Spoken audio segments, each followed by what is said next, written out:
हुस्न इसके मुकाबले में कुछ भी नहीं। अगर ये 100 हिस्से हैं तो ये एक हिस्सा, ये कौन है? कहा आदम मुबारक हो, ये आप ही की नस्ल में आपकी बेटी है।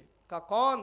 कहा ये रसूलुल्लाह आपके बेटे होंगे, उनकी शहजादी फातिमा तो ज़हरा है, ये अभी पैदा नहीं हुई है। अल्लाह ने उनके हुस्न की आपको झलक दिखाई है क्योंकि आपके दिल में ख्याल आ गया था, और ये उनके साथ उनके शोहर अली है, मौला कायनात है, क्योंकि हुस्न था फातिमा का। मगर दुनिया में आई तो वो हुस्न की ताब कौन लाता?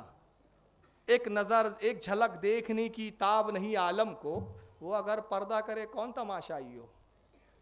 तो ये सब हिजाबात में थी ये, और इतनी बापर्दा थी कि हज़रत अली फरमाते कसम परवरदिगार की, मेरी बीवी फातिमा से ज़्यादा बग़ैरत बापर्दा कोई खातून मैंने नहीं देखा, उसके बाल को भी आसमान ने कभी नहीं देखा। कभी अगर आप सहन में भी आइए घर के तो सर पे चादर या दुपट्टा रहा है, बाल नहीं रहा। एक मरतबा रसूलुल्लाह तशरीफ़ ले जाते हैं, साथ में एक साहबी है, बात आ गई अर्ज़ करता चलूँ, आवाज़ दिया आपने, ए फातिमा बिन्ते नबी सल्लल्लाहु अलैहि वसल्लम, मैं तुम्हारा वालिद, क्या इजाज़त है कि मैं अंदर आऊँ? अर्ज़ करती है रसूलुल्लाह आप तन्हा है कि साथ में कोई और है? बाबा जान कोई और है? कहा मेरे साथ मेरे एक साहबी है। कहा आप फरमाती है, अर्ज़ करती है बाबा जान मेरे पास ओढ़ने के लिए सिर्फ एक चादर है और वो भी जगह जगह से फट चुकी है, मेरे सर के बाल पूरी तरह ढके हुए नहीं हैं, मगर चूंकि आप मेरे वालिद है तो आपके लिए वो पर्दे का हुक्म नहीं, मगर आपके साथ जो सहाबी है उनसे तो पर्दा ज़रूरी है। अल्लाह के रसूल ने अपनी चादर अक़दस अंदर डाली, हज़रत खातून जन्नत ने उस चादर को ओढ़ा, तब रसूलुल्लाह अपने सहाबी के साथ दाखिल हुए हैं। यानी ये पर्दे का आलम था, और मैं पर्दे की इंतहा आगे अख्तिताम पर बताऊंगा इंशाअल्लाह। तो बहरहाल इतनी हसीन थी, तो रसूलुल्लाह ने क्या नाम रखा अपनी बेटी का? फातिमा, और लक़ब क्या रखा? ज़हरा। ज़हरा के मायने होते जन्नत की कली, जन्नत की कली। और कली कितनी खूबसूरत, कली किसको कहते हैं? गुलाब के फूल की कली देखा है आपने कभी?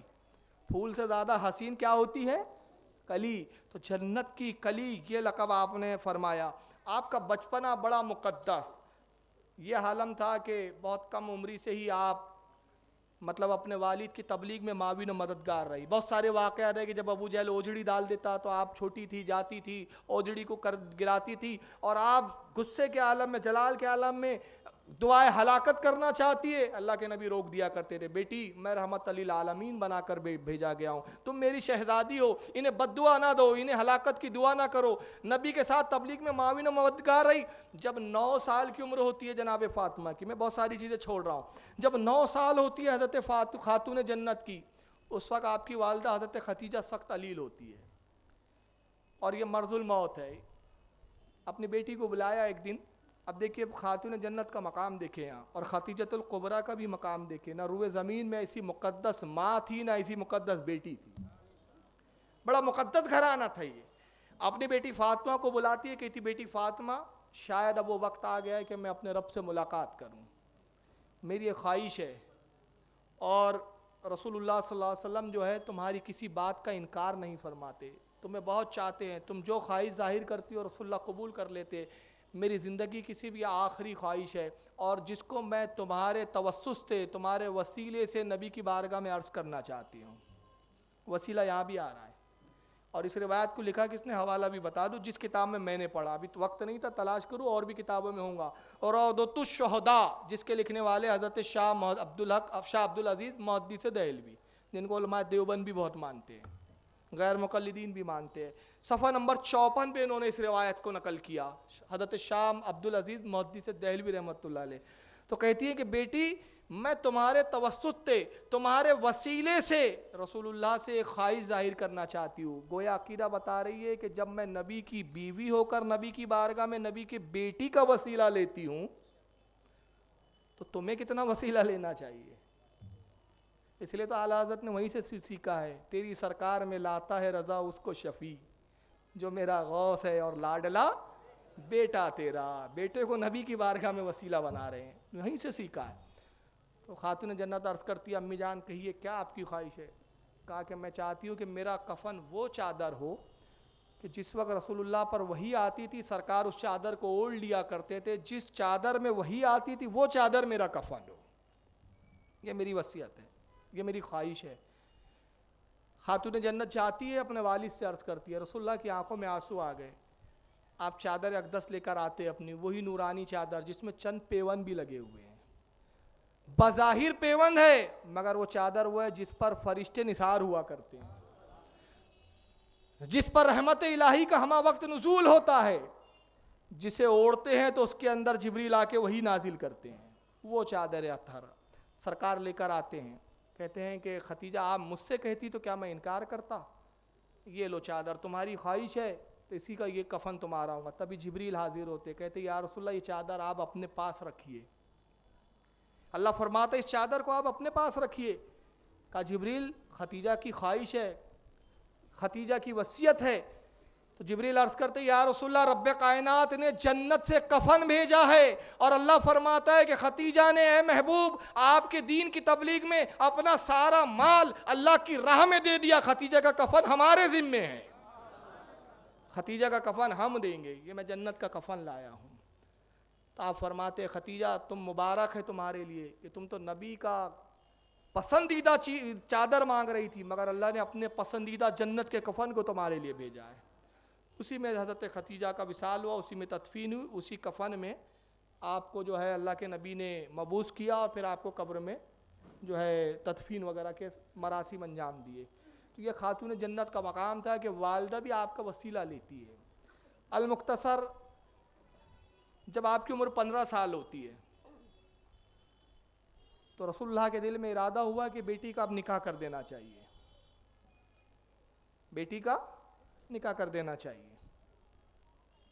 अब सहाबा इकराम ने भी मुलाहिजा किया कि रसूलुल्लाह का भी इरादा निकाह का मालूम होता है, तो अमीर व कबीर सहाबा के पैगामात आने शुरू होते हैं। उस्मान गनी ने भी पैगाम भेजा, हज़रत उमर ने भी पैगाम भेजा और भी सहाबा इकराम ने पैगाम भेजा, मगर रसूलुल्लाह सल्लल्लाहु अलैहि वसल्लम की आदत करीमा थी किसी को नहीं फरमाते थे। सरकार ने कभी किसी को ला नहीं कहा, नहीं, कोई चीज़ मांगता रसूलुल्लाह से अगर देना नहीं मंजूर होता तो आप खामोश होते। साहबा समझ जाते कि आपने खामोशी इख्तियार की, इसका मतलब रसूलुल्लाह की मर्ज़ी नहीं है। लेकिन ज़बान अक़दस से नहीं जाओ नहीं है ये नहीं कभी कहते थे, आपने खामोशी इख्तियार की। हज़रत उमर ने भी पैगाम दिया रसूलुल्लाह खामोश है, तो हज़रत उमर मौलाए कायनात अली मुर्तज़ा के पास जाते हैं, कहते अली फ़ातिमा बिन्त रसूलुल्लाह को हमने पैगाम दिया, सरकार ने इसको मंजूर नहीं किया, खामोशी इख्तियार की, हम जान गए कि रसूलुल्लाह की मर्ज़ी मुबारक नहीं है। उस्मान ने भी पैगाम दिया, रसूलुल्लाह ने खामोशी इख्तियार की। ऐसा क्यों नहीं करते कि तुम भी पैगाम दो, शायद रसूलुल्लाह मंजूर कर ले। तो हज़रत अली कहते हैं कि आए उमर इब्ने ख़त्ताब, आपको अल्लाह ने माल दिया, उस्मान तो माल में किसी का जवाब ही नहीं रखते, माल तो इतना है कि किसी के बाद उतना माल नहीं। जब रसूलुल्लाह ने ऐसे अमीर व कबीर के लिए इनकार कर दिया तो मैं तो बड़ा मुफलिस हूँ, मेरा हाल तो ये कि फाके गुजरते हैं मुझ पर, कभी मिलता है तो खा लेता हूँ वरना भूखा भी रहना पड़ता हूँ। कैसे हो सकता है कि रसूलुल्लाह अपनी बेटी को दे दे? कहा हो सकता है कि रसूलुल्लाह आपको बहुत हमसे ज़्यादा पसंद फरमाते हो और सरकार का इरादा भी हो, इसलिए कि अली जब तुम्हें रसूलुल्लाह देखते हैं तो बहुत खुशी महसूस होती है सरकार को, हम पे जाहिर हो जाता है कि रसूलुल्लाह तुम्हें देखकर खुश होते हैं। हज़रत अली के फरमाते खुद हज़रत अली की रिवायत है कि मेरे दिल में भी ये ख्वाहिश थी, मगर मैं रसूलुल्लाह की बारगाह में कहने में झिझकता था, डर था कि हुजूर ने एक बार ना कह दिया तो ये ना को कोई हाँ नहीं कर सकता। कहते मैं गया और रसूलुल्लाह की खिदमत में बैठ गया, ज़ोहर की नमाज अदा की हज़रत अली ने, और उसके बाद सरकार की आदत करीबा है कि ज़ोहर के बाद कुछ वक्त मस्जिद में कयूला फरमाते थे, कभी कभी सरकार बैठे हुए, हज़रत अली खामोश बैठे हुए हैं, बोलने की हिम्मत नहीं कर पा रहे।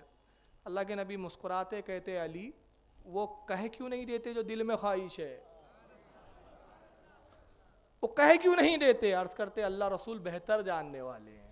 और सहाबा का जुमला था वल्लाहु आलम सुम्मा रसूल आलम, सबसे बेहतर जानने वाला कौन? अल्लाह, सुम्मा रसूल आलम, और उसके बाद कौन? रसूल।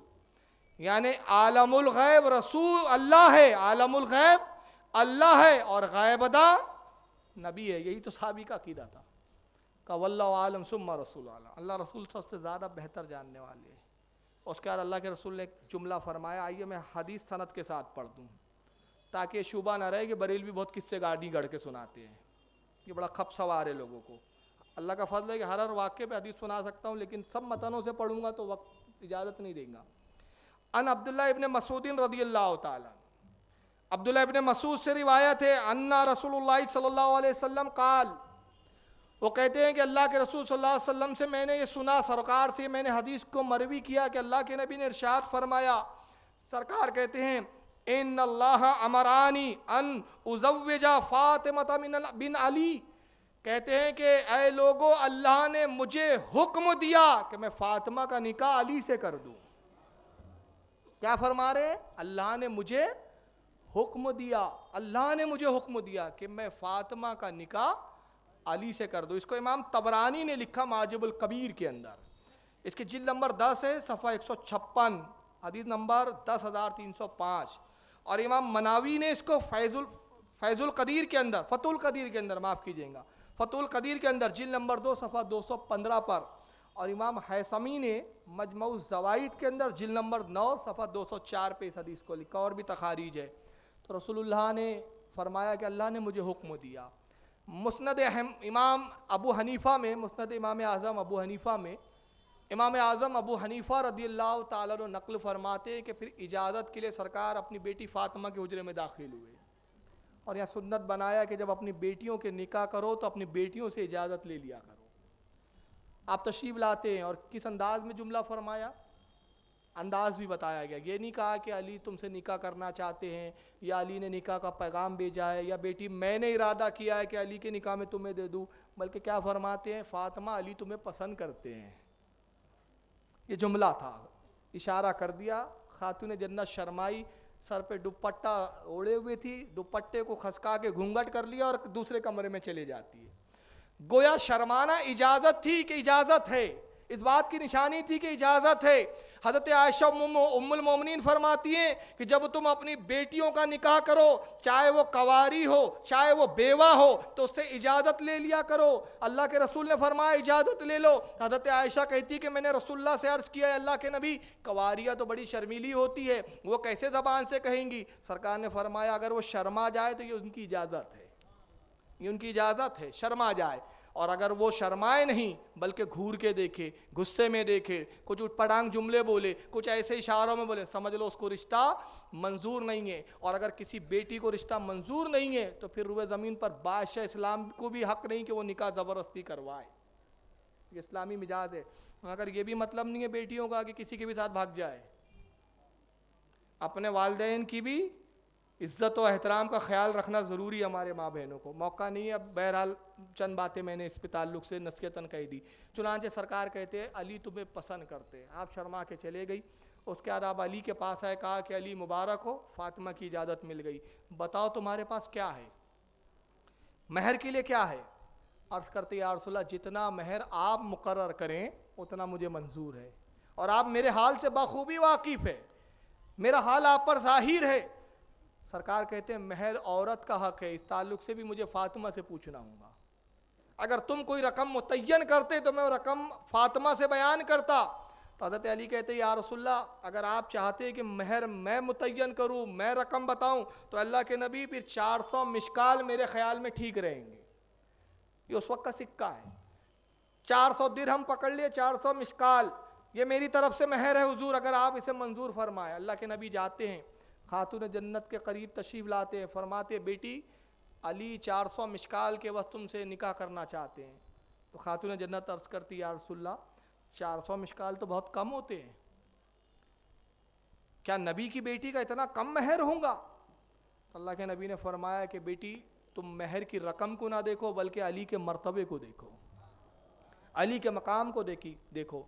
कहती बाबा जान मैं आपके भाई, आपके चचाजादे की हैसियत को, उनकी अजमत को अच्छी तरीके से जानती हूँ, लेकिन अल्लाह के रसूल ऐ मेरे बाबा जान मैं भी तो आपकी बेटी हूँ, मेरा महर तो दूसरी औरतों से कुछ हटकर और कुछ बुलंद होना चाहिए। कहा बेटी फिर तुम क्या महर चाहती हो? कहा कि अल्लाह के रसूल आपने फरमाया कि अल्लाह ने मुझे हुक्म दिया कि मैं फ़ातिमा का निकाह अली से कर दूँ, तो जब ये अल्लाह ने हुक्म दिया तो मेरा महर भी अल्लाह ही मुतय्यन करेगा। मैं अपने महर का मुतालबा रब्बे कायनात से कर दी हूँ। रब्बे कायनात को अगर ये निकाह मंजूर है और मेरा महर मंजूर है तो रब्बे कायनात अली की जानिब से खुद महर क्या अदा करेगा। फरमाया बेटी अब ये तेरे रब के दरमियान का मामला है, मोहम्मद इसमें से हट जाएंगे। हज़रत खातून जन्नत जाती है हुजरे में, वज़ू फरमाया, 2 रकात नफिल पढ़ती है, सजदे में जाती है, रब्बे कायनात मैं तुझसे महर का मुतालबा करती हूँ, ये मेरा महर है, अगर ये महर तुझे मंजूर हो तो मैं अली से निकाह के लिए तैयार हूँ। महर क्या मुतय्यन करती है? महर ये कि परवरदिगार उम्मत मोहम्मदिया के गुनाहगारों की मगफिरत, उम्मत मोहम्मदिया के गुनाहगारों की मगफिरत। जिब्रील आते हैं, एक कागज पे तहरीर है, कातिब तकदीर ने वो तहरीर कर दिया है, कुदरत इलाही ने वो तहरीर हो चुका है कुदरत से। आते अर्ज करते या रसूलल्लाह रब्बे कायनात ने मुझे भेजा और परवरदिगार आलम फातिमा बिनते रसूलुल्लाह सल्लल्लाहु अलैहि वसल्लम का महर 70,000 ऐसे जहन्नमियों का महर अदब जो है मुतय्यन करता है, जिन पर जहन्नम वाजिब हो चुकी थी, उनकी आज़ादी फातिमा का महर मुतय्यन किया जाता है। ये हज़रत खातून जन्नत का महर था। इस पर आप राज़ी हुई। आपने फिर अली को बुलाया, कहा अली ज़ाहिरन महर तो 400 मिशकाल, और फातिमा ने जो बातिनन महल का अपने रब से मुतालबा किया वो मेरे गुनाहगार उम्मतियों की मगफिरत। अली शादी के लिए तुम्हारे पास क्या है? कहा यार रसूलल्लाह 3 दिन से तो मैं फाके से हूँ। ये था ख़ानदान नबुवत। 3 दिन से तो मैं फाके से हूँ, अल्लाह के नबी जब खाने को नहीं तो शादी के इंतज़ामात के लिए क्या होगा? काज़बाब में क्या है? या रसूलल्लाह एक तलवार है जिससे मैं जंगों में जिहाद करता हूँ, एक ज़ेर बख्तर है जिसको मैं अपने सीने को जिससे ढांपता हूँ। का तलवार तुम्हारे लिए अहम है, तलवार की अहमियत ज़्यादा है। हाँ अलबत्ता ज़ेर बख्तर ना हो तब भी तुम तलवार से तो लड़ सकते हो, चाहो अपने ज़ेर बख्तर को बेच दो या फ़रोख्त गिरवी रख दो। मौला कायनात ज़ेर बख्तर को लेके निकलते हैं और निकलने के बाद रास्ते में ज़ेर बख्तर हाथ में ले जा रहे हैं और इसी अंदाज में ले जा रहे हैं कि लोग देखे तो पूछे भाई कहाँ ले जा रहे हो, क्यों ले जा रहे हो, ताकि मैं ख़रीदने और बेचने का मामला तय करूँ। रास्ते में उस्मान गनी से मुलाकात हो जाती है। सलाम हुआ, अली कहाँ जा रहे हो? कहा भाई उस्मान ज़ेर बख्तर बेचने जा रहा हूँ, आपके लिए खुशखबरी है और दावत भी है। रसूलुल्लाह ने आज फातिमा बिनते रसूलुल्लाह जो नबी की सबसे चहीती शहज़ादी है उसका निकाह मेरे साथ मंजूर कर लिया है। मैं इसे फ़रोख्त करने जा रहा हूँ, बेचने जा रहा हूँ, ताकि कुछ रकम आए, उससे मैं एक जोड़ा खुद खरीदूँ और अपनी दुल्हन के लिए एक जोड़ा खरीदूँ। कहा अली कितने में बेचोगे? कहा आप खरीदेंगे? कहा हाँ मुझे इसकी ज़रूरत है, मैं ख़रीद लूँगा। तो कहा फिर आप इसकी रकम लगाइए। कहा मैं इसके 480 दिरहम मुतय्यन करता हूँ। अब ये बहुत बड़ी रकम थी उस वक्त। कितने रकम? 480। तो हज़रत अली कहते हैं कि उस्मान मेरे भाई ऐसा नहीं मालूम होता, कुछ ज़्यादा तुमने इसकी कीमत लगाई है। इतनी कीमत में तो तुम 4 ज़ेर बख्तर ख़रीद लोगे बाज़ार से। 4 ज़ेर बख्तरों की कीमत तुमने 1 ज़ेर बख्तर के बराबर लगाई, ये कीमत कुछ ज़्यादा है। आप चाहो तो इससे कम दे दो, मैं उस पर राज़ी हूँ। कहा नहीं नहीं, इस ज़ेर बख्तर की कीमत है अली आपसे ज़्यादा मैं जानता हूँ। जिसने रसूलुल्लाह की तरफ आने वाले तीरों को अपने तीर सीनों पे लिया है, ये वो ज़ेर बख्तर है जिसने नबी की हिफाजत की है। अगर एक तरफ कायनात रख दी जाए और एक तरफ इस ज़ेर बख्तर को रख दिया जाए तो इसकी कीमत अदा नहीं हो सकती। ये वो ज़ेर बख्तर है। मैंने इसकी कीमत तो सिर्फ इतनी लगाई, 4 गुना ज़्यादा लगाई है, इसको आप कबूल कीजिए। कहा ठीक है आपकी मर्ज़ी, मुझे क्या एतराज़ हो सकता है। 480 दिरहम हज़रत उस्मान गनी ने निकाले, अमीर कबीर थे, साथ में हज़ारों रुपए लेके घूमते थे। थैलियाँ निकाली, फ़ौरन दिरहम गिने, हज़रत अली को दे दिया, ये लो अली 480। सौदा कबूल हुआ, ज़ेर बख्तर हमारे हवाले करो। ज़ेर बख्तर अली ने दिया, रकम उस्मान ने अदा की। उस्मान गनी की रकम अली के हाथों में आती है, मौला कायनात की ज़ेर बख्तर उस्मान गनी के हाथों में आती है। सौदा हो गया, सौदा ख़त्म हुआ। अली ये ज़ेर बख्तर अब मैं शादी के तोहफे के तौर पर तुमको देता हूँ। तो उस्मान ये क्या किया? कहा मैं जानता हूँ आपकी खुददारी को, अगर मैं ये कहता कि आप वैसी रकम ले जाइए, कसम खुदा कि आप कभी कबूल ना करते, उसके लिए मैंने ये हीला किया है। चुनांचे ज़ेर बख्तर भी वापस बतौर तोहफ़ा आ जाती है। अब ये सरकार मौला कायनात तशरीफ़ लाते, कुछ जोड़ा ख़रीदा, कुछ छुआरे खजूरें खरीदी और अपने लिए एक जोड़ा ख़रीदा, अपनी दुल्हन हज़रत खातून जन्नत के लिए एक जोड़ा ख़रीदा। दूल्हा वगैरह बन के आते हैं, तभी जिब्रील अमीन हाजिर होते हैं। कहते या रसूलल्लाह ज़मीन पर तो अली का निकाह हो रहा है जिसका खुतबा आप पढ़ेंगे, परवरदिगार ने आसमानों में अली का निकाह पढ़ा दिया है और रब्बे कायनात इस अजीम शान मजलिस में पढ़ाया गया। इतना अजीम निकाह हुआ खातून जन्नत का कि आज तक ऐसा निकाह किसी का नहीं हुआ। 40,000 मुकर्रब फरिश्ते थे जिनको स्पेशल उस निकाह की दावत दी गई। सिर्फ कितने फरिश्ते? 40,000 से ऊपर नहीं थे। इसका मतलब ये हुआ कि ये 40,000 फरिश्ते फरिश्तों में बहुत ज़्यादा मुकर्रब थे। क्योंकि होता क्या है भाई, अब मेरी पहचान तो बहुत है, एक मिसाल दे रहा हूँ समझाने के लिए। जैसे हमारे डॉक्टर हारून साहब, उनके साहबजादे की शादी होंगी जब भी, अब डॉक्टर हारून साहब को पूरा मोहल्ला पहचानता है, पूरा बम्बई पहचानता है, क्या सारे बम्बई को बुलाएंगे क्या? नहीं। शादी में आदमी किसको बुलाता है? जब बहुत ज़्यादा करीब होता है। तो ये 40,000 का इंतखाब हुआ, तो 40,000 फरिश्तों का ही इंतखाब क्यों हुआ निकाह खातून जन्नत और मौला कायनात में? ये इसलिए हुआ कि दूसरे फरिश्तों के मुकाबले भी ये सबसे ज़्यादा मुहिब्बे अहले बैत थे, ये सबसे ज़्यादा अली और फातिमा के चाहने वाले थे। 40,000 फरिश्ते आते हैं। और अब यहाँ पर मैं एक रिवायत बयान करने जा रहा हूँ, इसको नुज़हतुल मजालिस में भी लिखा, अल्लामा इमाम अब्दुर्रहमान सफूरी ने और भी उलमा ने लिखा। वो किस शान से निकाह हुआ।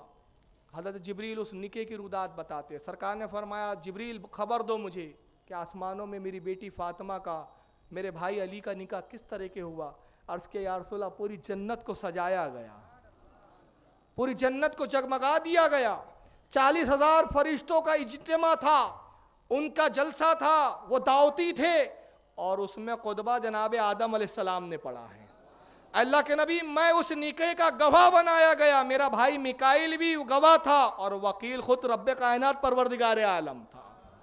रब्बे कदीर ने वकालत के फ़राइज़ अंजाम दिए, वकालत जो है रब्बे कदीर कर रहा था फातिमा की, और मैं गवाह था, मिकाइल गवाह थे। और उसके बाद अल्लाह के नबी आदम ने जब खुतबा पढ़ा, तमाम फरिश्तों ने अदब के साथ सुना, हमने सुना। और उसके बाद अल्लाह के रसूल जब निकाह ख़त्म हुआ तो अल्लाह ने शजरे तूबा को, जन्नत के उस दरख्त को हुक्म दिया कि तू इस निकाह की तकरीब जो इख्तिताम पजीर हो गई, निकाह का खुतबा हो चुका, तो दुनिया में निकाह होते हैं तो छुआरे लुटाए जाते हैं, बादामें फेंकी जाती है, मिसरियाँ फेंकी जाती है, तू भी अपने फल फरिश्तों पे निछावर कर, अपने मोती हीरे और जवाहरात निछावर कर। तो तूबा वजद के आलम में खुशी और मसरत से झूमा, और अल्लाह के नबी दरख्ते तूबा से जो हीरे जवाहरात मोती गिरे फरिश्तों ने अपने दामनों में समेटा, और फिर वो उन तोहफे और ताहिफ को, इन हीरे और जवाहरात को लेकर जब दूसरे फरिश्तों में गए तो रब्बे कायनात ने कितने दिया, सजरे तूबा ने कितने गिराया कि फरमाते हैं जिब्रील अर्ज करते या रसूलल्लाह, क़यामत तक ये फरिश्ते वो हीरे और जवाहरात को दूसरे फरिश्तों में तकसीम करते रहेंगे, मगर ये ख़त्म होने वाले नहीं। इतने तोहफे और ताइब निछावर किए गए। अल्लाह के नबी आसमान में तो अली और फातिमा का निकाह हो गया, उसकी तजदीद आप दुनिया में फरमा दीजिए। चुनांचे रसूलुल्लाह ने खुद खुतबा पढ़ा, खुतबा पढ़ने के बाद निकाह की तकरीब मुकम्मल हुई। सरकार ने अपनी साहबजादी फातिमा खातून जन्नत को बुलाया, आपके जिस्म मुबारक पर दुआ फरमाई, पानी के छींटे दिए। मेरी किताब करीने ज़िंदगी में वो पढ़ लेना, ये भी सुन्नत है, उसकी बहुत बरकतें हैं, अभी उसकी तफसीलात में नहीं जा रहा हूँ। और अपनी बेटी को खुद हज़रत अली के घर तक छोड़ने आए। नबी के जहेज़ की, नबी की बेटी की जहेज़ की तैयारी किसने की आपको मालूम है?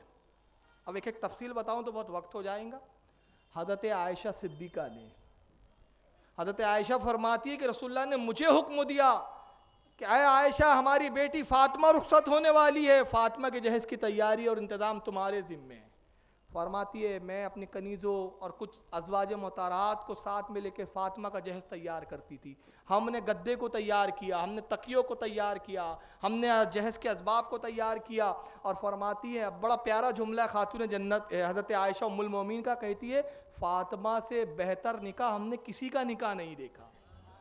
तो उम्मुल मोमिनीन से पूछते हैं रावी कि सबसे बेहतर आपने वही निकाह क्यों देखा, उस निकाह में क्या हुआ था? का बड़े सादगी से निकाह हुआ था, हमने सिर्फ ये किया था कि सहन को झाड़ू लगाई थी और पानी का छिड़काव कर दिया था, और जो मेहमान आए थे हमने उनको खुशबू उनमें बांटी, बस मैंने फातिमा से बेहतर किसी का निकाह नहीं देखा। अब जो जहेज़ का सामान नबी ने दिया, मैं आज तफसीलात सुना रहा हूँ, आपने चंद तफसीलात सुनी होंगी। मैंने बड़ी खोजबीन की कि रसूल ने अपनी बेटी को दिया क्या था, ताकि हमारे लिए दर्स इबरत भी बन जाए। आज हमारी शादियों का हाल क्या है? अमीरों ने शादियों को इतना दुश्वार बना दिया कि गरीबों की बेटियां उठने से कासिर नज़र आ रही है। ये बड़ा मसला हो गया कौम मुस्लिम का। मैं कहता हूँ कसम खुदा की, अगर नबी अपनी बेटी को चाहते तो चाँद और सूरत तोड़ के लाके जहेज़ में दे देते। इख्तियार था, उस्मान गनी के ख़जाने मौजूद थे।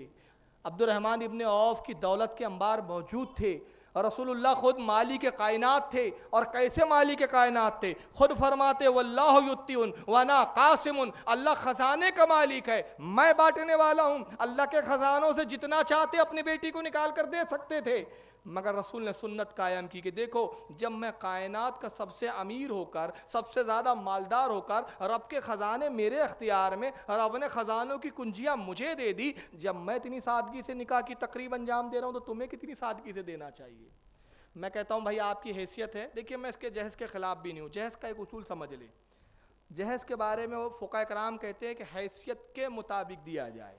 एक चीज़, किसी की जितनी हैसियत दे, लेकिन उसकी नुमाइश ना करे। आपको जो देना खामोशी से अपने बेटी को दे दीजिए अंदर ग्राउंड में, मगर जो नुमाइश का, मुझे नहीं मालूम बॉम्बे का क्या मिजाज है, हमारे नागपुर में होता है जहेज सजा के रखते हैं, यहाँ भी होता है जहेज सजा है, फ्रिज है, ये है वो है। अब जो बेचारे गरीब रहते हैं वो देख देख के कुड़ते हैं। उनकी बच्चियाँ सोचती है हमारे बाप तो गरीब है, काश हमारे बाप ये जहेज दे पाएंगे कि नहीं दे पाएंगे। और वो नौजवान लड़के देखते हैं कि साहब मैंने अगर इस गरीब के बच्ची से निकाह कर लिया, फला की हमारे दोस्त की शादी में तो फ्रिज भी मिला था, गाड़ी भी मिली थी, ये भी साहब पलंग भी बड़ा खूबसूरत मिला था, फर्नीचर भी बड़ा अच्छा मिला था, इतने जोड़े मिले थे, इतना ये मिला था, उतना वो मिला था, मगर अगर मैंने इससे शादी कर लिया तो मुझे क्या मिलेगा? अरे यार ये तो इतना फटीचर है, एक पलंग भी ढंग से नहीं दे पाएंगा। तो नतीजा क्या हो रहा है? गरीब की अच्छी सलीके मन बच्चियां उठने से महरूम है। आज कवारियां बैठी है, उम्रें बढ़ती जा रही है, उम्रें तवील हो रही है, मगर ये हमारी नाक कटने का जो बड़ा खौफ है ना, मैं नाक कट जाएंगी अगर हमने अपनी बेटी को ही नहीं दिया। तो ये अमीरों कबीरों की जो नाक है ना, ये इतनी नाजुक है, इतनी नाजुक है, इतना डर रहता है कि कब कट ना जाए, कब ना कट जाए। इन्होंने शादियों को इतना दुश्वार बना दिया कि दूसरे उम्मत के लिए, रसूल की दूसरी उम्मत के लिए दुश्वार होती जा रही है। और रसूलुल्लाह की हदीस क्या है पता है? सरकार फरमाते हैं निकाह को आम करो, निकाह को इतना आसान कर दो कि जिना करना मुश्किल हो जाए। क्या जुमले हैं रसूल के, इसकी गहराई में जाइए आप। निकाह को इतना आसान कर दो कि जिना करना मुश्किल हो जाए, मगर आज हमने निकाह को इतना मुश्किल कर दिया कि आज का नौजवान जिना करने के लिए आसान समझता है, मगर वो निकाह करने के लिए मुश्किल समझता है। वो सोचता है यार निकाह करना है तो इतना माल लगेगा, शादी में इतना बड़ा रिसेप्शन देना पड़ेगा, इतना बड़ा वलीमा देना पड़ेगा, इतना खाना खिलाने पड़ेगा। नतीजा ये कि बोलता छोड़ो यार, कौन शादी के झंझट में पड़ो, जाओ कहीं भी मुंह काला कर लो। आज हमने शादियों को इतना दुश्वार बना दिया, जबकि एक मैं बड़ी प्यारी बात अर्ज कर रहा हूँ कि सबसे बेहतरीन जहेज क्या होता है? सबसे बेहतरीन जहेज क्या है? जो सबसे बेहतरीन है ना, उसको हम एज ए फॉर्मेलिटीज़ देते हैं, और जिसकी कोई नहीं फ़ानी चीज़ है उसको बहुत अहमियत देते हैं, उसको सजा के भी रखते हैं। मगर जिसको सजा के रखना चाहिए, जिसको खुलेआम ज़ाहिरन देना चाहिए, उसको छुपा कर देते हैं। बिल्कुल बारात जब जाती है तो सबसे आखिरी में निकलता है, वो लड़की का बाप लाता है, बड़े छुपा के लाता है। वो क्या है बताऊं? कुरान अजीम जहेज में वो भी दिया जाता है, मगर उसकी अहमियत क्या है बताऊं? इमाम मालिक रहमतुल्लाह ताला अलैह के ज़माने में एक बादशाह है, उसकी एक लौती बेटी थी। इमाम मालिक के ज़माने में उसने कसम खाई कि जब मेरी बेटी का निकाह होगा, मेरी शहजादी का निकाह होगा, दुनिया की हर नेमत में अपनी बेटी को दूंगा। इत्तेफाक से दूसरे बादशाह ने उसके मुल्क पर हमला किया, इसकी हुकूमत हाथ से निकल गई। ये जान बचा के खुद मुल्क से छोड़कर मुल्क से भागा, किसी तरह दूसरे मुल्क गया, पनाह ली, अपने आप को छुपाया, गरीबों की हालत और गरीबों का रूप इख्तियार किया, और किसी पे जाहिर भी नहीं करता था कि मैं बादशाह हूँ, कि कहीं पकड़ा ना जाऊं और कत्ल ना हो जाऊं। कई साल गुजर गए, मजदूरी करता है। एक ज़माने में बादशाह था, अब मजदूर है। बेटी जवान हुई, बेटी के निकाह का वक्त आया, अब अपनी कसम याद आई कि कसम तो ये खाई थी कि दुनिया की हर चीज़ अपनी बेटी के निकाह में दूंगा। परेशान कि आज हालत ये है कि कुछ नहीं दे सकता। इमाम मालिक के पास पहुंचा, कहा इमाम मालिक कोई ऐसी सूरत बताइए कि कसम भी निभ जाए और बात भी रह जाए। आपने फरमाया फिक्र ना कर, अपनी बेटी के जहेज में कुरान दे दे। इसलिए कि कुरान में अल्लाह फरमाता है वला रद्बिन वला याबिसिन इल्ला फी किताबिम मुबीन, जो कुछ खुश्क है कायनात और दुनिया में, और जो कुछ तर है, सबका जिक्र इस कुरान में मौजूद है। तमाम कायनात का जिक्र, तमाम कायनात की चीज़ें इसमें मौजूद है। अगर तूने गोया अल्लाह की किताब को दे दिया, तूने दुनिया की हर चीज़ अपनी बेटी को दे दी। यह है उसकी अहमियत, लेकिन हम उसको सबसे आखिरी में रखते हैं। आइए नबी ने अपनी बेटी को क्या जहेज दिया? एक चादर थी, एक चादर, इसको देखते जाएं। बिस्तर था एक सादा कपड़ों का बना हुआ, खजूर के पत्तों की एक चटाई, खजूर के पत्तों से बुनी गई थी, एक चटाई थी, एक चक्की थी आटा पीसने की, मिट्टी के 2 घड़े पानी पीने के लिए, 4 मिट्टी के गिलास, 4 मिट्टी के गिलास, तांबे का एक लोटा जिससे वजू बनाने के लिए पानी लिया जाता था। नबी ने अपनी बेटी को जहेज में कपड़ों का एक जोड़ा दिया, चांदी के 2 बाजूबंद, बाजूबंद बोलते जो यहाँ लगाती है औरतें, अब हमारे यहाँ नहीं है फिलहाल फैशन, अरब में था वो, चांदी के 2 बाजूबंद, 4 तकिए जिसमें खजूर के पत्तों को बारीक पीसकर भर दिया गया था ताकि कुछ नरम हो, और चमड़ों पर लिखी हुई कुरान की चंद सूरतें थी। ये था कुल खातून जन्नत का जहेज़े कुल। ये ज़ाहिरन था, बातिनन एक और जहेज़ था, वो मैं आगे बताऊंगा। अब खातून जन्नत अपने शोहर के घर जाती है, पहली रात है अपने शोहर के घर। अब तक तो अपने बाप के घर रात गुजारी थी, मौला कायनात के हुजरे में दाखिल हुई, अभी बैठी थी, अली का इंतज़ार कर रही है, अली अपने दोस्तों में है, तभी अली दाखिल होते हैं, अपनी दुल्हन के करीब आए, अभी कुछ गुफ्तगू कर रहे थे कि तभी दरवाजे पर एक साइल की आवाज़ आती है। साइल कहता है, ए अहले बैत नबुव्वत, तुम में से कोई है जो एक जोड़ा दे दे, मेरी बेटी खस्ता हाल है और उसका हाल ये है कि उसके पास पहनने के लिए सिर्फ एक लिबास है जो फट चुका है और वो इस काबिल नहीं कि अब उसको पहन सके। तुम में से कोई है जो मेरी बेटी के लिए एक जोड़ा दे दे। खातून जन्नत ने आवाज़ सुनी, उठी, और जो वालिद मोहतरम ने एक जोड़ा दिया था एक्स्ट्रा, जो मैंने बताया, एक पुराना साथ लाई थी, एक तो जो दुल्हन वाला पहने हुई थी, अपना एक पुराना जोड़ा उठाया। अब देखिए बड़ी बात बता रहा हूँ मैं, एक बात याद आ रही है, पहले वाक़या सुन ले। उसके बाद वो जोड़ा उठाया, पुराना साइल के पास आती है और उसको देती है, बस करीब था कि उसके हाथ में थे, फिर वापस होती, कहती ठहर अभी जाना मत, वापस हो गई। पुराना जोड़ा देना चाहती है, अचानक कुछ ख्याल आया, लौट आई। आने के बाद हज़रत अली से कहती है कि आप उस तरफ पर्दा कर लीजिए, मुझे कपड़े तब्दील करना है। मौला कायनात मुड़ जाते हैं, अपना दुल्हन वाला जोड़ा उतारती है और पुराना जोड़ा ज़ेबतन फरमाती है, और वो दुल्हन वाला जोड़ा उस साइल को देती है। कहते हैं साइल ये ले जा, ये तेरी बेटी के लिए माफ़ी का आएगा और ये तेरी बेटी के लिए बेहतर है। साइल ने जोड़ा लिया, चला गया। हज़रत अली कहते हैं, ऐ बिनते रसूल, अब ये अदब भी देखें, आजकल हमारे यहाँ नाम लेना भी फैशन बन गया है। तो खैर मर्द बीवी का नाम ले तो चल जाता है, क्योंकि बीवी मर्तबे मकाम में छोटी होती है, औरतें शोहर का नाम लेती है हमारे यहाँ। ये बड़ा अजीब फैशन हो गया है। और आजकल एक और फैशन है, मिस फुला। चलो मैं किसी की क्या मिसाल दूँ, मिस फारूक खान, मिसेस फारूक खान। अरे भाई, आज फारूक खान की बीवी है, कल फारूक बाबा का दिमाग खराब हो गया, तलाक दे दिया, अब बीवी नहीं रही, कहलारी क्या है, मिसेस फारूक खान। तो इस्लाम ने मना किया इससे, बाप के नाम से उसको निस्बत। तो हज़रत अली फातिमा तो ज़हरा को क्या पुकारते थे पूरी ज़िंदगी, बिनते रसूलुल्लाह, नाम नहीं लिया कभी फातिमा, ए रसूलुल्लाह की शहज़ादी। और हज़रत खातून जन्नत ने कभी हज़रत अली का नाम नहीं लिया, बल्कि क्या कहती थी, या अबल हसन, ए हसन के वालिद। और जब तक हसन पैदा नहीं हुए थे, आप कहती थी ए रसूलुल्लाह के चचा ज़ाए, यानी चचा के बेटे, नाम नहीं लेती थी। यह अदब बताया। तो हज़रत अली अर्ज़ कर फरमाते हैं कि ए खातून जन्नत, ए रसूलुल्लाह की शहज़ादी, ये दुल्हन का जोड़ा था, आज हमारी पहली रात है शादी की और आपने वो जोड़ा दे दिया, जबकि आप पुराना दे रही थी, वही बेहतर था, ये क्यों दिया? तो आप फरमाती है कि ए मेरे शोहर नामदार, ए रसूलुल्लाह के चचाज़ादे, मैंने जब पुराना दिया तो उसी वक्त मुझे कुरान की एक आयत याद आई। अल्लाह ताला ने कुरान में फरमाया, अल्लाह फरमाता है, लन तनालुल बिर्रा हत्ता तुनफिकू मिम्मा तुहिब्बून। अल्लाह फरमाता है कि हरगिज़ तुम भलाई को ना पहुँचोगे। अल्लाह कहता है मुसलमानों, हरगिज़ तुम भलाई को ना पहुँचोगे जब तक तुम उसकी राह में वो खर्च ना करो जो तुम्हें सबसे ज़्यादा महबूब है।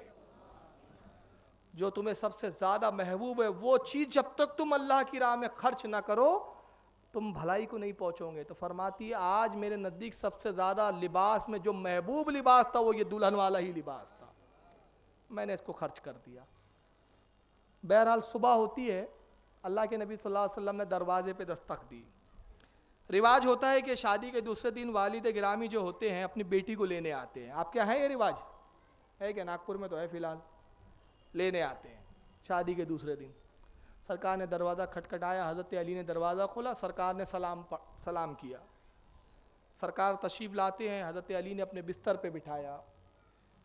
उसके बाद कहा कि अली, मैं अपनी शहज़ादी को लेने आया हूँ, आज दिन भर फ़ातिमा मेरे घर रहेंगी, अगर तुम इजाज़त दो, इसलिए कि अब ये तुम्हारी बीवी हो चुकी है, तुम्हारी इजाज़त ज़रूरी है। कहा या रसूलल्लाह, ये आपकी शहज़ादी है, आपकी बेटी है, सरकार आपको इजाज़त की कोई ज़रूरत नहीं, जब चाहें आप अपनी बेटी को ले जाएं। अल्लाह के नबी अपनी बेटी को लेकर आते हैं, सर पे चादर डली हुई है, घर में लाया और पहला जुमला फरमाते हैं जब बैठी खातून जन्नत, बेटा आपने अपने शोहर को कैसे पाया? पूछते भी है माँ बाप, कैसे लगा शोहर, घर कैसा लगा, ससुराल कैसा लगा, ससुर कैसा, हालांकि पहले दिन कुछ समझ में आता नहीं है, लेकिन फिर भी पूछते हैं आपने शोहर को कैसे पाया? तो खातून जन्नत करती, अब्बा जान किससे आपने मेरा निकाह कर दिया? बड़े अजीब शख्स से आपने मेरा निकाह किया। कहा क्या हुआ बेटी? कहा अब्बा जान, जब मैं अपने शोहर के कमरे में दाखिल हुई तो मैंने देखा ज़मीन शादी की मुबारकबाद पेश कर रही है। अली ज़मीन से गुफ्तगू करते रहे, आधी रात तक ज़मीन से अली गुफ्तगू करते रहे। मुझे खौफ तारी हुआ, ये कैसा इंसान है जिससे ज़मीन बात करती है। नबी मुस्कुराते कहती, बेटी तू भी अली से फजीलत में कम नहीं, अली से ज़मीन गुफ्तगू कर रही थी और तू अपने कानों से सुन रही थी। ये भी तो देख कि खुदा ने तुझे कैसे कान दिए है, तो तू भी अली से फजीलत में कम कहाँ है। फिर उसके बाद अली को बुलाया, कहा अली अपनी दुल्हन को कैसा पाया? कहा या रसूलल्लाह, कायनात की कोई औरत फातिमा बिनते रसूलल्लाह का मुकाबला नहीं कर सकती, मैंने अपनी दुल्हन को बहुत बेहतर पाया। फरमाया अली शुक्राने में वलीमा दो। अब अली का वलीमा देके, शादी तो आपने बहुत सुनी होगी, वलीमा नहीं सुनाऊंगा, आज सुना रहा हूँ अली का वलीमा कैसे हुआ। और एक हमारा वलीमा होता है, कर्ज़ों में इतने लग जाओ, 4 बच्चे पैदा हो जाते, शादी के वलीमे का कर्जा ही अदा नहीं होता। जितना बजट हो उतना करो भाई, कब सुधरोगे? 4 बच्चे पैदा हो गए, मगर वो जो वलीमा किया था ना उसका कर्जा ही अदा कर रहे हैं अब तक। और कर्जदार आ रहे, बेटा एक दिन बहुत हीरो बन गया था, तो कोट टाई पैंट, और आज जब पैसे ला। ये हालात है हमारे वलीमे का, मगर सबक है ये हमारे चीज़ें ये चीज़ें। मौला कायनात से कहा वलीमा करो। अर्ज़ करते या रसूलल्लाह, जो कुछ 480 दिरहम आए थे सरकार, वो तो खर्च हो गए, चांदी कुछ जोड़ों में खर्च हो गए। फातिमा बिनते रसूल अपनी बीवी ज़ौजे के लिए मैंने कुछ ज़ेवरात खरीद लिए। अल्लाह के नबी कुछ शुक्राने में मैंने खर्च और खैरात कर दिया। अल्लाह के रसूल अब कुछ भी नहीं है। सरकार ने फरमाया कौन है जो अली की तरफ से वलीमे का कुछ इमदाद करे, अली की मदद करे? साद इब्न अबी वक्कास खड़े होते हैं। अर्ज़ करते या रसूलल्लाह, मैं अपनी जानिब से एक दुम्बा देता हूँ। ये एक दुम्बा साद इब्न वक्कास ने दिया। कहा और कौन है जो अली के वलीमे में मदद करे? कुछ साहबी जाते अपने घरों में बिखर गए, आते कोई 6 खजूर लाता है, कोई 5 खजूर लाता है, कोई 10 खजूर लाता है। ऐसा कल खजूरें आती है, छोटा सा एक खजूर का ढेर लग गया। और रसूलुल्लाह ने फरमाया दुम्बे को ज़बा करो, इसका गोश्त भूनो। गोश्त भूना गया, जितने असाब मौजूद थे कहा ये भुना हुआ गोश्त खाओ और खजूरों को तनावुल करो, अली का वलीमा हो गया। ये था मौलाए कायनात का वलीमा।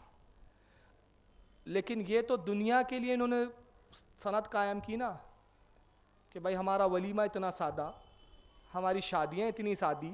नबी ने जहद दे के बताया कि मैं कायनात का अख्तियार रख कर, मालिक कुल होकर मैं अपनी बेटी को इतना सादा जहद दे रहा हूँ। मगर इस्लाम तो वो मज़हब है जो हर किसी का इलाज करता है।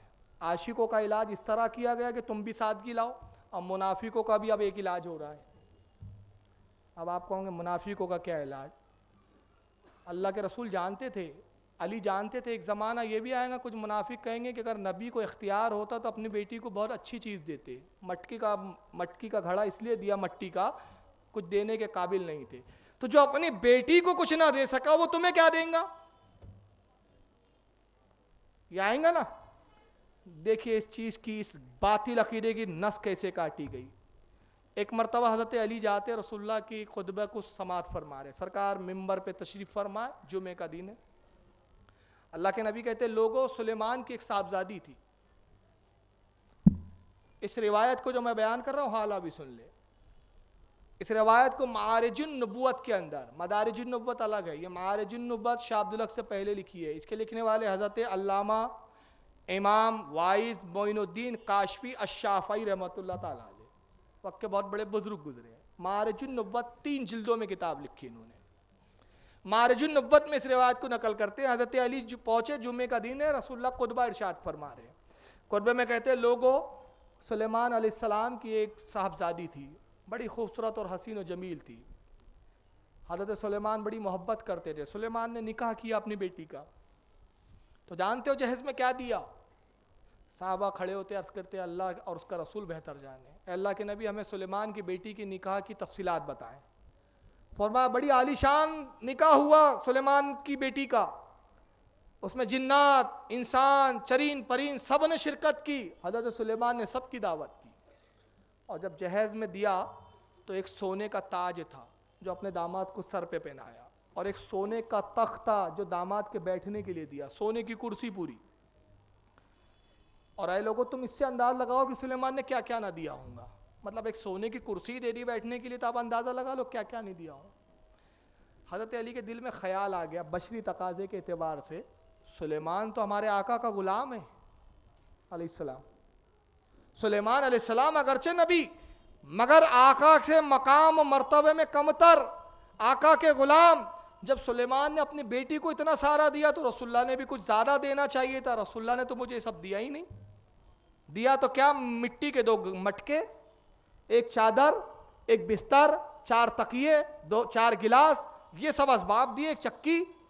बड़ा कम जहेज दिया अल्लाह के नबी ने। कम से कम सोने के कुछ सिक्के ही दे देते। ख्याल आ गया, मगर फ़ौरन आपने ख्याल को झटका और लाहौल पड़ा।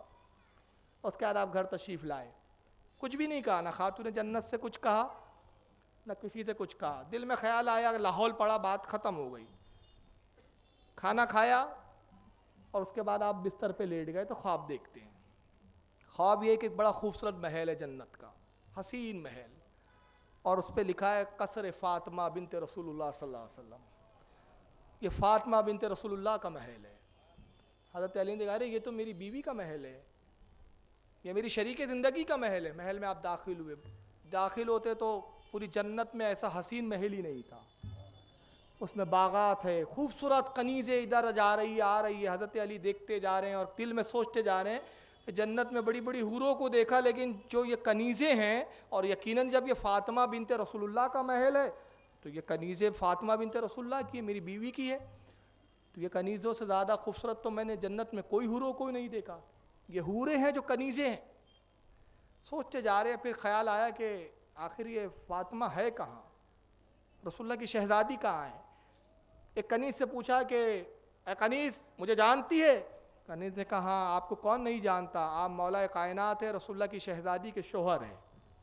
कहा, मैं अपनी बीवी से मुलाकात करना चाहता हूँ। कहा, आइए मैं बताती हूँ वो कहाँ है। उसने रास्ता बताया, आप पहुँचे तो क्या देखते हैं कि एक तरफ दूध की नहर बह रही है, एक तरफ शहद की नहर बह रही है, एक तरफ पानी की नहर बह रही है, झरना है बड़ा खूबसूरत, एक खूबसूरत सोने का तख्त है, खातून जन्नत उस तख्त पे बैठी है, शहजादी बैठी हुई है। मंजर देखें आप, सारी खादिमाएँ, कनीज़े, हूरे, खिदमत गुजार इधर से उधर आ रही हैं, खिदमतें कर रही है। फूलों के कुछ गुलदस्ते सजे हुए हैं, कुछ फल रखे हुए हैं, बड़ा हसीन खुशगवार मंजर।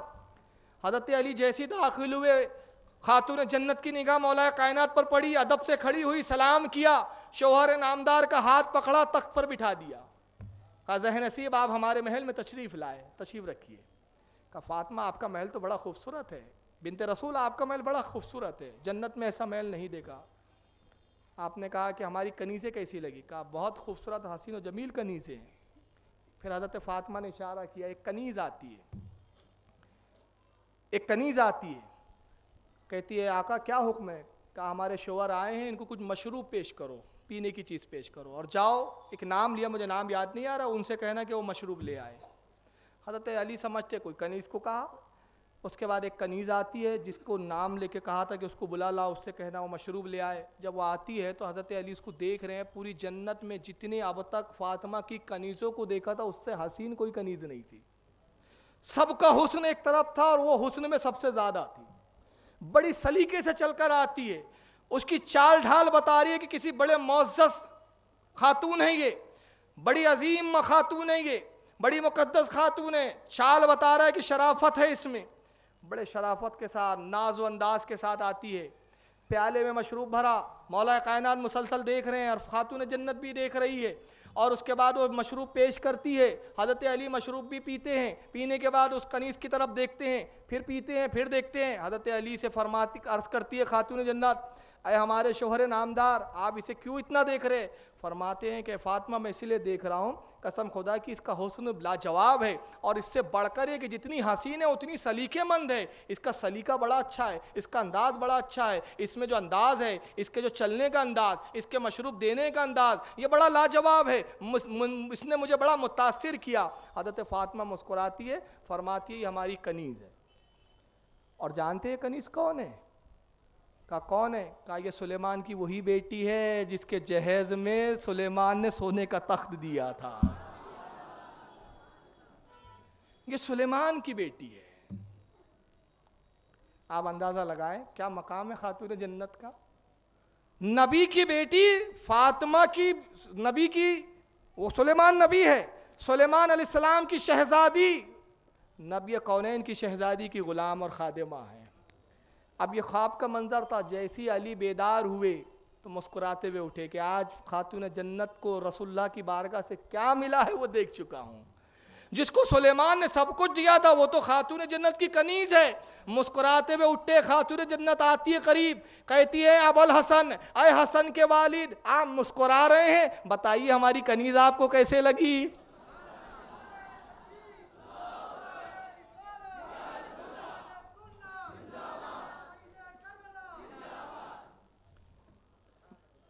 अब इल्म गैब किसको कहते हैं?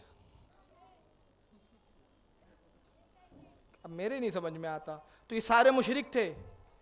हज़रत इमाम मोइनुद्दीन काशफी शाफी भी मुशरिक, इमाम अब्दुर्रहमान अस्सफूरी शाफी, सब आलिम यहाँ से वहाँ तक सब मुशरिक। मैं कहता मुशरिक नहीं थे, सब बरेलवी थे।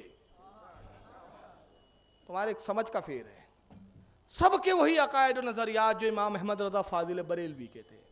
फ़र्क यह है कि तुमने पढ़ा नहीं है, तुमने तहकीक की नहीं है, तुम तो सिर्फ नमाजों के चक्कर में ढंडोरा पीट पीट के गुमराह कर रहे हो लोगों को। ये खातून जन्नत का मकाम है कि नबी की बेटी इनकी कनीज़ों में है। और एक मकाम बता रहा हूँ आपको, मगर इस मकाम के बावजूद जन्नत की सरदार है, फाके भी गुजरते हैं। तो फाके क्यों गुजरते थे? हमारे लिए इबरत, हमारे लिए नसीहत। मैं इबरत का लफ्ज़ वापस ले रहा हूँ, नसीहत मैं कहूँगा उसको।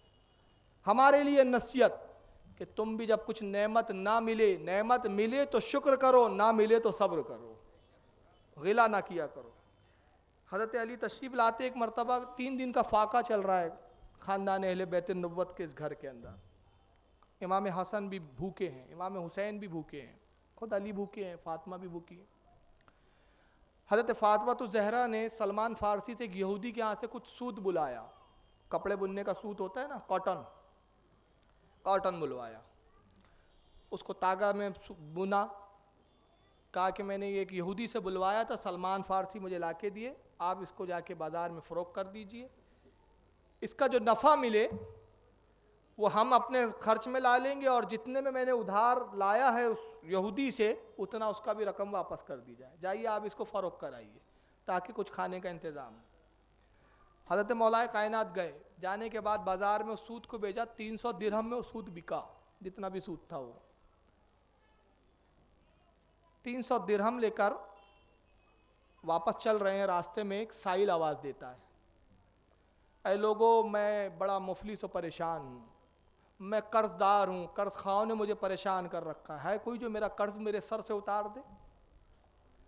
है कोई जो मुझ मुफलिस की मदद करे?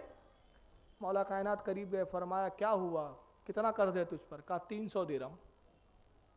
कहा ये ले 300 दिरहम, दे दिया उसको। वापस आ गए। खातून जन्नत कहती है कि अय अबुल हसन, अय हसन के वालिद, आप खाली आते हैं क्या, सूत नहीं बिका? कहा बिका भी, रकम पास में थी, वापस आ रहा था, साइल मिला, दे दिया। आज की बीवी होती तो, हमारी बीवी होती तो, पागल हो गए हो, घर में बच्चे भूखे मर रहे हैं। खैर हम वो बन भी नहीं सकते। मैं ये नहीं कह रहा हूँ, आप कल बोलेंगे मौलाना ऐसी बड़ी बड़ी बातें कर रहे थे, खुद का क्या हाल है पता है हमको भी, 2 रुपये भी नहीं देंगे मांगने जाएंगे तो। मैं कह रहा हम उनकी तरह तो नहीं बन सकते, मगर हमको पूरा लुटाना नहीं है, जितना उसका कुछ फीसद तो दे दे अल्लाह की राह में। हम 1% तो भी सही ईमानदारी से निकाले, हम तो ज़कात ईमानदारी से निकालने के लिए तैयार नहीं, तो सदका नाफिला क्या निकालेंगे हम। मगर ये हमारे लिए नसीहतें हैं ना। तो चुनांचे का हज़रत फातिमा क्या फरमाती है, अबुल हसन आपने बहुत अच्छा किया, आपने अच्छा किया। उसके बाद आप हज़रत अली बैठे, इमाम हसन हुसैन आते, कहते अब्बा जान भूख से हाल बेहाल है, पेट में दर्द हो रहा है, ऐंठे उठ रही है, पेट में दर्द की शिद्दत हो रही है, भूख बर्दाश्त नहीं होती। मौला कायनात की आंखों में आंसू आ गए, उठे कहा कि बिनते रसूल मैं जाता हूँ, कुछ मजदूरी तलाश करता हूँ, शायद कुछ मजदूरी मिल जाए। जब निकले बाजार की तरफ जा रहे हैं तो रास्ते में एक शख्स दिखता है, ऊँट की लगाम पकड़े जा रहा है, सुर्ख रंग का हसीन और जमील खूबसूरत ऊँट है, सफ़ेद लिबास पहने हुए शख्स है, बड़ा नूरानी चेहरा है, अरब का मालूम नहीं होता, हुलिये से लग भी नहीं रहा है कि कोई मुसाफिर है, कहीं से सफ़र कर रहा है। लिबास इतना साफ कि एक मैल और धूल का एक छींटा भी नहीं, एक कतरा भी नहीं, बिल्कुल शफाफ लिबास, चमकदार लिबास पहने हुए ऊँट लेके जा रहा है। हज़रत अली पे निगाह पड़ी, करीब आया, सलाम किया, अस्सलाम वालेकुम या दामाद रसूल। वालेकुम अस्सलाम। ऐ शख्स तू कौन है, क्या मुझे जानता है? कहा मैं आपको बहुत अच्छे से जानता हूँ। कहा अच्छा क्या बात है, क्या पूछना चाहते हो? कहा मैं बाज़ार जा रहा हूँ मदीने ऊँट बेचने के लिए, आप बता सकते हैं कि बाज़ार कहाँ है? कहा बस मैं वहीं जा रहा हूँ, तू भी मेरे साथ चल। कहा क्या बात है, बाज़ार क्यों जा रहा है? कहा ऊँट बेचने जा रहा हूँ, अगर आप खरीद ले तो बाज़ार जाने की मेहनत भी बच जाए, आप खरीद लीजिए। तो हज़रत अली ने कहा मैं खरीद लूँ? भाई मेरे तो हाल ये है कि घर में फाका है, रुपये नहीं है, मैं ऊँट कहाँ से खरीद सकता हूँ। कहा मैं आपको अच्छे से जानता हूँ, आपको रकम देने की ज़रूरत नहीं, उधार खरीद लीजिए। कहा रकम देने के लिए मेरे पास कुछ भी नहीं है। कहा मैं कह रहा हूँ ना कि कौन कह रहा है कि नगद दीजिए, उधार खरीद लीजिए, दे देना। कहा कब कब दे तू रकम की देना होंगी? कहा जब आ जाए तब दे देना। कहा अजीब पागल मालूम होता है शख्स, तो बाहर का शख्स है, नगद दाम ले, कोई खरीद लेगा, इतना खूबसूरत ऊँटनी है ये, ऊँटनी थी, ऊँट नहीं था, ऊँटनी है, इतनी खूबसूरत सुर्ख रंग की ऊँटनी, जो भी देखेगा मुतासिर होगा, फौरन खरीद लेगा, चाहे बाजार में बेच। कहता नहीं मुझे तो अब आपके हाथ में ही बेचना है, मैंने तय कर लिया कि आपके हाथ में बेचना है। तो कहता है कि आप ही खरीद लिए। फरमाया कि मेरे पास रकम तो है ही नहीं। इसरार किया उस शख्स ने।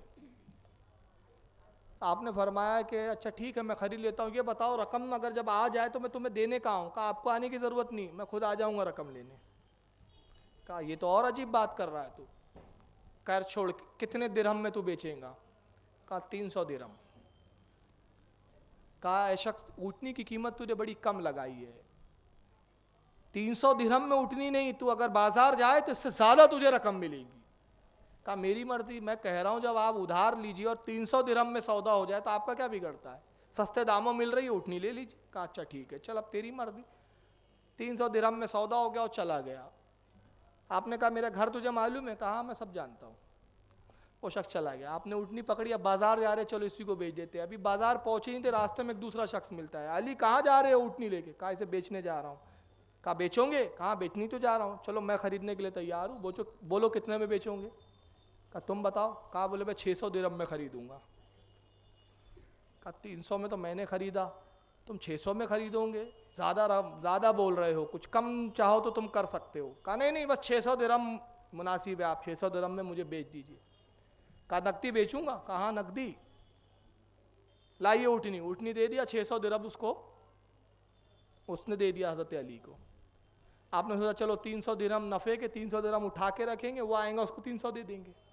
फिर आप बाजार गए, खाने पीने का कुछ सामान खरीदा, खुर्दोनोश की अशिया खरीदी, तशरीफ लाते हैं हुजरे में, और जैसी तशरीफ लाते क्या देखते अल्लाह के रसूल सल्लल्लाहु अलैहि वसल्लम हुजरे अक़दस में मौजूद है। और जैसी अली पे निगाह पड़ी, मुस्कुराए, कहा अली जो सौदा हुआ उसकी खबर मैं दूं कि तुम दोगे? कहा अल्लाह उसका रसूल बेहतर जानते। कहा सुनो अली, तुमने उस साइल को 300 दिरहम दिए, अल्लाह को तुम्हारी अदा इतनी पसंद आई कि जो ऊँटनी लाया था वो जिब्रील था और जो खरीद के ले गया वो मिकाइल था, और ऊँटनी वो कस्वा थी जिस पर बैठकर मेरी बेटी फातिमा जन्नत में जाएगी।